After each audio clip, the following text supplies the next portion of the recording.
Assalamualaikum warahmatullahi wabarakatuh. Kembali lagi di channel Meja Guruku. Kali ini kita akan membahas tentang metode ilmiah. Metode ilmiah adalah suatu urutan langkah-langkah ilmiah dalam penyusunan suatu teori. Teori tersebut harus dapat dibuktikan kebenarannya berdasarkan pengamatan. Apabila teori tersebut tidak sesuai dengan fakta empiris, maka harus diadakan eksperimen ulang dan disusun teori baru yang dapat bermanfaat bagi umat manusia. Adapun langkah-langkah yang biasanya terdapat dalam suatu metode ilmiah sebagai berikut. Pengamatan, mengamati sebuah fenomena. Kemudian, menemukan masalah diri fenomena yang diamati. Setelah itu, mengumpulkan data melalui studi literatur atau bukti-bukti hasil percobaan sebelumnya. Kemudian, membuat hipotesis atau penjelasan sementara yang perlu diuji kembali kebenarannya. Lanjut, menguji hipotesis melalui eksperimen. Setelah itu, baru menarik kesimpulan dan kemudian mengkomunikasikan hasil penelitian tersebut. Langkah pertama, merumuskan masalah. Berpikir ilmiah melalui metode ilmiah didahului dengan kesadaran akan adanya masalah. Permasalahan kemudian harus dirumuskan dalam bentuk kalimat tanya.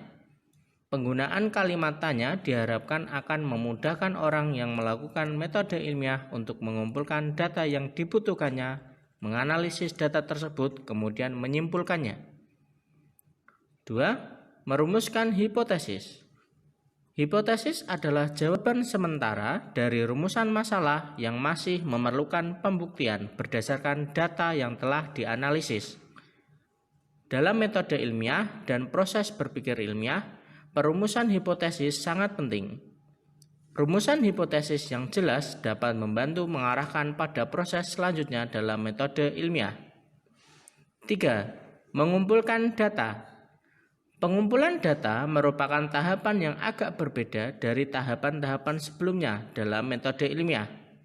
Pengumpulan data memiliki peran penting dalam metode ilmiah sebab berkaitan dengan pengujian hipotesis.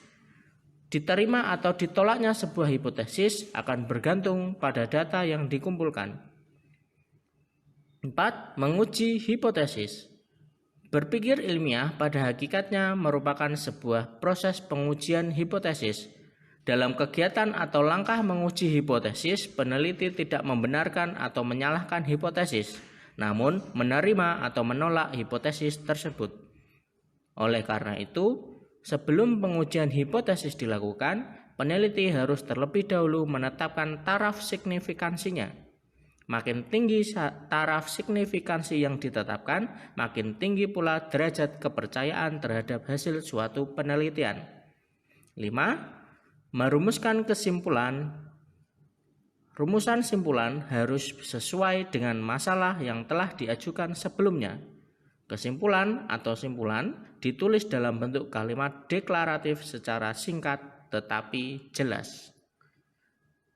Terima kasih. Sekian untuk materi kali ini. Jangan lupa subscribe dan sampai ketemu di materi selanjutnya. Bye.